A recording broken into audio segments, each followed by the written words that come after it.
అందరికీ నమస్కారం అండి. ఈరోజు కథ. వర్ష చెప్పులు కూడా వేసుకోకుండా పలకరించిన వాళ్లకు సమాధానం ఇవ్వకుండా పరుగులు పెడుతూ ఒక ఇంటి ముందు ఆగి ఆయాసపడుతూ, అత్త బావ వచ్చాడంట కదా, పరుగున వచ్చి ఆయాసపడుతూ అడిగింది వర్ష. వచ్చాడు అంది మేనత్త పార్వతి. అవునా, ఎప్పుడు అత్త, ఎక్కడున్నాడు? ఆతృతగా అడిగింది వర్ష. ఎందుకు ఇప్పుడు? నువ్వు ఏం చిన్నపిల్లవి కాదు, పెళ్ళిడికి వచ్చావు. ఇంకా నీకు బావతో సరసాలు ఆటలు ఏంటి? కాస్త వ్యంగ్యంగా మాట్లాడింది మేనత్త. అది కాదు అత్త అని ఏదో చెప్పబోతూ ఉండగా, హాయ్ వర్ష, ఇప్పుడొచ్చావు, కమాన్ అన్నాడు గదిలో నుంచి బయటికి వస్తూ శ్రీకృష్ణ. కిట్టు, నువ్వు కాస్త ఆగరా, ఇప్పుడు అది చిన్నపిల్ల కాదు, పెళ్ళిడికి వచ్చింది. నీ సరసాలకు ఫుల్ స్టాప్ పెట్టి లోపలికి వెళ్ళు అంది పార్వతి. అమ్మ, అసలు నువ్వు ఏం మాట్లాడుతున్నావు? నేను వర్ష చిన్నప్పటి నుంచి కలిసి పెరిగాం. పైగా తనంటే నాకు చాలా ఇష్టం. చానాళ్ళ తర్వాత తనని చూస్తున్నాను. తనతో మాట్లాడాలని ఆరాటపడుతున్నాను. నువ్వెందుకు అడ్డు చెప్తావు? రేపు ఎలాగో తనను పెళ్లి చేసుకోవాల్సింది నేనేగా అన్నాడు కృష్ణ స్వేచ్ఛ తీసుకుంటూ. పెళ్ళి లేదు, గిల్లి లేదు, నోరు మూసుకుని లోపలికి వెళ్ళు. నువ్వేంటే ఇంకా అక్కడే నిలబడి చూస్తున్నావు? మీ ఇంటికి వెళ్ళు అంది గంభీరంగా మేనత్త. ఆ మాటలకు వర్ష మనసు చివుక్కుమంది. చేసేదేమీ లేక ఇంటికి వెళ్ళడానికి వెనుతిరిగింది. ఏంటి వర్ష, అదోలా వస్తున్నావు? బావ కనిపించలేదా? అసలు బావ రాలేదా? వచ్చినా నీతో మాట్లాడలేదా అంటూ ప్రశ్నల వర్షం కురిపించింది తల్లి జానకి. అది కాదమ్మా, బావను ఇకపై నేను కలవకూడదంట. అత్త చెప్పింది, పైగా నన్ను కలవకుండానే పంపించేసింది అంటూ చిన్నబోయిన ముఖంతో చెప్పింది వర్ష. అలా అందా పార్వతి. సరేలే, ఇప్పుడు వాళ్ళు మనకన్నా కాస్త పై స్థాయిలో ఉన్నారు కదా, అందుకే అలా అని ఉంటుంది. శ్రీకృష్ణ మాత్రం అలాంటి వాడు కాదు, నిన్ను తప్పనిసరిగా చేసుకుంటాడు. నువ్వేం బాధపడకు ధైర్యం ఇచ్చింది జానకి. ఏంటోయ్, ఏదో బాధపడకు అంటున్నావు? ఎవరిని అంటూ అప్పుడే వస్తూ ప్రశ్నించాడు భర్త శ్రీరామ్. ఎవరినీ కాదండి, మన అమ్మాయిని. తన భావన చూడాలని వెళ్ళింది. మీ చెల్లెలు కుదరదు పొమ్మందట. పైగా నువ్వు పెళ్ళిడికి వచ్చిన పిల్లవి, ఇలా రాకూడదని హెచ్చరించింది అంట అని మొత్తం భర్తకు చెప్పింది ఆవిడ. అవునా, శ్రీకృష్ణ వచ్చాడా? మా చెల్లి వర్షను అంత మాట అందా? ఎలాగూ రేపు వాళ్ళిద్దరూ ఒకటిర కాబోతున్నారు కదా, అయినా ఎందుకంది? నేను అడుగుతానులే వర్ష, నువ్వేం బాధపడకు, అత్త చెప్పిన దాంట్లోనూ తప్పులేదులే అంటూ సమర్థించాడు శ్రీరామ్. ఒక తండ్రిగా, ఒక అన్నగా. అదొక పల్లెటూరు. పట్టుమని 15 కొంపలు కూడా ఉండవు. అక్కడ ఉన్న కుటుంబాలన్నీ కలగొలుపుగా ఉంటాయి. వాటిలో ఒకటి శ్రీరామ్ పార్వతి కుటుంబం. పార్వతి పెళ్ళైన కొన్నేళ్లకే భర్తను కోల్పోయింది. అప్పటి నుండి శ్రీకృష్ణుని చూసుకుంటూ జీవితం గడిపేసింది. పార్వతి ఆలనా పాలనా అంతా అన్న శ్రీరామ్ చూసుకునేవాడు. ఉమ్మడి కుటుంబంగా ఉండడం వల్ల వర్ష, శ్రీకృష్ణ చిన్నప్పటి నుండి కలిసిమెలిసి తిరిగేవారు. కలిసిమెలిసి ఆడుకోవడం, స్కూల్కి వెళ్ళడం అన్నీ ఒకటిగా ఉండేవి. స్కూల్ నుండి వర్ష ఏడుస్తూ వచ్చింది. ఏమైందే, టీచర్ ఏమైనా కొట్టారా అంటూ అడిగింది జానకి. లేదమ్మా, బావ కొట్టాడు అంటూ కంప్లైంట్ చెప్పింది వర్ష. వాడు నేను కొట్టాడా? ఎందుకు ప్రశ్నించింది జానకి. ఏమూ లేదు, ఇంటర్వెల్లో నేను పట్టుకెళ్ళిన తాయిలాలను తనకు పెట్టలేదని కొట్టాడు అంటూ మళ్ళీ ఏడుపు లంకించుకుంది. పర్వాలేదులే, బావే కదా అంటూ జానకి శ్రీకృష్ణను సమర్థించింది. అది కాదమ్మా, నా బుగ్గలు బూరెలుగా ఉంటాయంట, కొరుకు తినేస్తానే అంటున్నాడు. మళ్ళీ కంప్లైంట్ చెప్పింది వర్ష. ఏదో తమాషాగా అన్నాడు లేంది జానకి. ఇవన్నీ వింటున్న పార్వతి, ఏంట్రా వర్షను ఏదో అన్నావంట, తప్పు కదా అంటూ కొడుకుని మందలించింది చిరుకోపంగా. పర్వాలేదు పార్వతి, చిన్నపిల్లలు కదా అంటూ సమర్థించింది పిల్లలిద్దరినీ దగ్గరికి తీసుకుంటూ జానకి. వర్ష చాప ఎక్కింది. శ్రీరామ్ చాలా ఘనంగా ఫంక్షన్ చేశాడు. అప్పటి నుండి వర్షతో శ్రీకృష్ణ సరసాలు ఎక్కువయ్యాయి. హై స్కూల్ నుండి కాలేజీ వరకు ఇద్దరు ఒకటిగా పోటీ పడుతూ చదువుకున్నారు. డిగ్రీ పరీక్షలు పూర్తయ్యాయి. ఇప్పుడు వారి మధ్య గమ్యాలు మారాయి. వర్ష పీజీ చేయాలని అనుకుంది. శ్రీకృష్ణ మాత్రం బిజినెస్ చేయాలని భావించాడు. పిల్లలు పెళ్ళిడికి వచ్చేసరికి పార్వతి వేరుగా ఇంటిని అద్దెకి తీసుకుని వెళ్ళిపోయింది. ఆ గ్రామంలో అందరూ శ్రీకృష్ణ వర్ష ప్రేమను ఎంతగానో ఆశీర్వదించేవారు. కాలేజీ చదువు ముగిసిన కొన్నాళ్లకు వర్ష శ్రీకృష్ణని పర్సనల్గా కలిసింది. ఎందుకు నన్ను రమ్మన్నావు అని అడిగాడు శ్రీకృష్ణ. ఏమీ లేదు బావా, చిన్నప్పటి నుంచి మనమిద్దరం కలిసి పెరిగాం. నువ్వంటే నాకు చాలా ఇష్టం, నేనంటే నీకు కూడా చాలా ఇష్టం. కానీ ఇప్పుడు మన గమ్యాలు మారుతున్నాయి.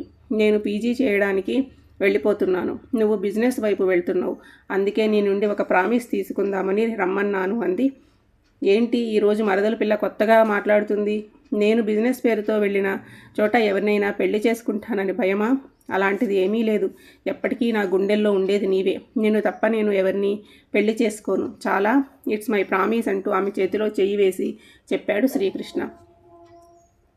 దానికి ఆమె ఉప్పొంగిపోయి ఎప్పుడూ లేనిది భావన ఒక్కసారిగా కౌగిలించుకుంది. శ్రీకృష్ణ ఆశ్చర్యపోయాడు. ఇన్నేళ్ల వారి సరసాలలో ఎప్పుడూ లేని కొత్త అనుభూతిని అందించింది వర్ష. అతనికి ఆ క్షణాన ఏం చేయాలో కొంతసేపు అర్థం కాలేదు. వర్ష మాత్రం భావను నమ్మకంగా కౌగిలించుకుని అలాగే కాసేపు ఉండిపోయింది. శ్రీకృష్ణ మెల్లగా తన చేతులను ఆమె వీపుపై వేసి మరింత గట్టిగా హత్తుకుని భరోసా ఇచ్చాడు. వారిద్దరూ కాసేపు ఈ లోకాన్ని మర్చిపోయారు. రా అన్నయ్య, చానాళ్ళు అయ్యింది, కూర్చో అంటూ ఆహ్వానించింది పార్వతి. ఊర్లోనే ఉంటున్నా రాలేకపోతున్నా చెల్లి, ఏంటో ఈరోజు రాక తప్పలేదు. ఎంతైనా ఆడపిల్ల గలవాడిని కదా అన్నాడు శ్రీరామ్. ఏంటన్నయ్య అలా మాట్లాడుతున్నావు? మా ఇంటికి నువ్వు ఎప్పుడైనా రావచ్చు పోవచ్చు. నీకు కూతురు ఉన్నంత మాత్రాన మన బంధాలు దూరం అయిపోతాయా అంటూ ఆప్యాయంగా పలికింది పార్వతి.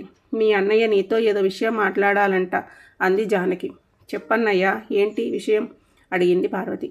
ఏమీ లేదు చెల్లెమ్మ, మా వర్ష పుట్టినప్పుడే మీ శ్రీకృష్ణకు పెళ్ళాం పుట్టింది అనుకున్నాం కదా, అందుకే ఇప్పుడు వాళ్ళిద్దరికీ పెళ్ళీడు వచ్చింది. ఆ ముచ్చట జరిపించేస్తే బాగుంటుంది అని అడుగుదామని వచ్చాను, మనసులో మాట చెప్పాడు శ్రీరామ్. అలాగే అన్నయ్య, పంతులు గారిని పిలిచి జాతకాలు చూపిద్దాం అంది పార్వతి. క్షణాల్లో పంతులు గారు వచ్చి జాతకాలు చూశారు. వీరిద్దరి జాతకంలో పాము ముంగీసా ఉన్నాయని చెప్పారు. పైగా జాతకరీత్యా వీరు వివాహం చేసుకోవడం మంచిది కాదు అని చెప్పారు. దాంతో పార్వతి శ్రీరాములు కంగు తిన్నారు. శ్రీరామ్ ఇవన్నీ మూఢనమ్మకాలు అంటూ కొట్టిపారేసినా పార్వతి మాత్రం పెళ్లికి ససేమిరా ఒప్పుకోలేదు. ఈ విషయం తెలుసుకున్న వర్ష మరింత బాధపడింది. శ్రీకృష్ణ కూడా తల్లితో ఈ విషయంపై ఎలా మాట్లాడాలో తెలియక మదనపడ్డాడు. ఒకరోజు ధైర్యం చేసి వర్షని పెళ్లి చేసుకుంటాను అని ఖరాఖండిగా చెప్పేశాడు. దాంతో పార్వతి కోపంతో ఊగిపోయింది. నీ ఇష్టం వచ్చినట్లు చేసుకో, రేపొద్దున ఏవైనా దుష్ఫలితాలు వస్తే అనుభవిస్తావు, జాగ్రత్త అంటూ హెచ్చరించింది.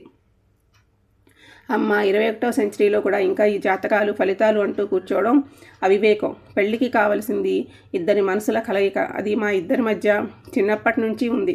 నేను వర్షను తప్పించి ఎవరిని పెళ్లి చేసుకున్నా ఇంతగా నన్ను అర్థం చేసుకోలేరు.